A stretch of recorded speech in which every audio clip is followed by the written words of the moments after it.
Hello বন্ধুরা, আসসালামু আলাইকুম। ওতে রান্না চ্যানেলে তোমাদের স্বাগত। আজকে তোমাদের সাথে শেয়ার করব সাজনা দিয়ে আলুর ডাল ও ডিম রান্নার রেসিপি। প্রথমে আমি আলুগুলোকে ভালো করে পরিষ্কার করে ধুয়ে নিয়েছি। এখন আলুগুলো আমি পানি দিয়ে সিদ্ধ করে নিব। আলুগুলোকে ভালো করে সিদ্ধ করে ছিলে নিয়েছি। ছিলে নিয়ে এভাবে আলুগুলো আধা ভাঙা করে নিয়েছি। আলুর সাথে ডিমগুলো সিদ্ধ করে নিয়েছি। ডিমগুলো সিদ্ধ করে ছিলে নিয়ে এভাবে মাঝখান থেকে কেটে কেটে নিয়েছি, যাতে ভাজার সময় ডিমগুলো ফুটে না যায়। প্রথমে আমি ডিমগুলোকে ভেজে নেব। চুলায় একটি পাতিল বসিয়ে দিয়েছি। পাতিলটি গরম হলে দিয়ে দিব তেল। তেলটি গরম হলে সামান্য একটু লবণ ছিটিয়ে দিব। দিয়ে দিব হলুদের গুঁড়া। এখন ডিমগুলোকে ঢেলে দিব।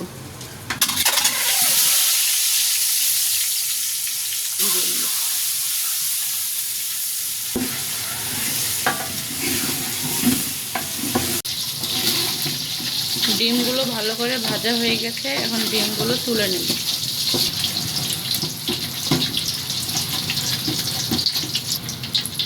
ডিমগুলো তুলে নিয়েছি। এখন আলুটা রান্না করার জন্য এই তেলেই আমি দিয়ে দিব সামান্য একটু পাঁচফোড়ন, 3টা গোটা তেজপাতা, পেঁয়াজের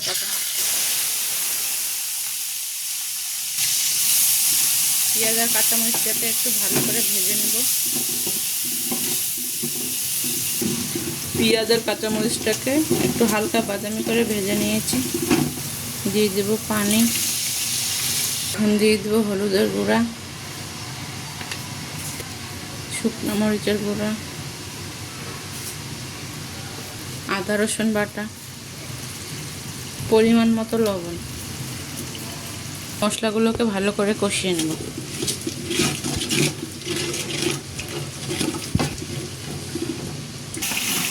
মশলাগুলো 3-4 মিনিট ভালো করে কষিয়ে নিয়েছি। এখানে আলুগুলো দিয়ে দিব। আলুগুলো দেওয়ার আগে একটু সামান্য আবার পানি দিয়ে দিব, যাতে মশলাগুলো নিচে লেগে না যায়। আলুগুলো দিয়ে দিব। আলুগুলো দিয়ে সামান্য একটু পানি দিয়ে দিব। এখন আলুটাকে কষিয়ে নেব।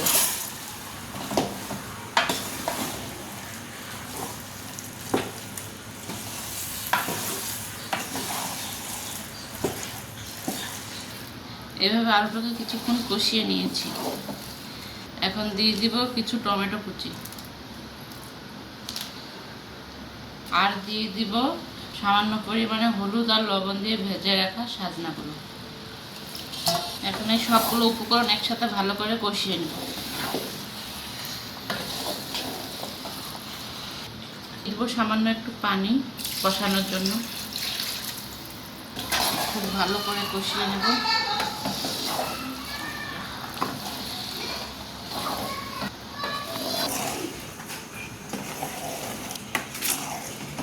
এইভাবে সাজনা আর আলুগুলো কিছুক্ষণ ভালো করে কষিয়ে নিয়েছি। এখন এখানে দিয়ে দিব ঝোলের জন্য পানি।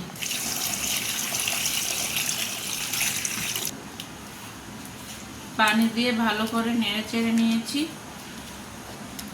এখন একটা ঢাকনা দিয়ে ঢেকে রাখবো বলক আসা পর্যন্ত। ঢাকনাটা তুলে নিব। তরকারিটাতে বলক চলে এসেছে। অফ ক্যামেরায় আরো 2-3 বার ঢাকনাটা উঠিয়ে ভালো করে নেড়ে দিয়েছি। এখন দিয়ে দেব ভেজে রাখা ডিমগুলো, আর দিয়ে দেব জিরার গুঁড়া। এখন ভালো করে মিশিয়ে নেব। এভাবে মিশিয়ে 1-2 মিনিট জাল করে নিলেই তৈরি হয়ে যাবে আমাদের সাজনা দিয়ে আলুর ডাল আর ডিম রান্না। বন্ধুরা, তৈরি হয়ে গেল আমাদের সাজনা দিয়ে আলুর ডাল আর ডিম। আশা করি রেসিপিটা তোমাদের খুব ভালো লাগবে। ভালো লাগলে অবশ্যই বাসায় ট্রাই করবে। আজ তবে এখানেই শেষ করছি। ভালো থেকো, সুস্থ থেকো। আল্লাহ হাফেজ।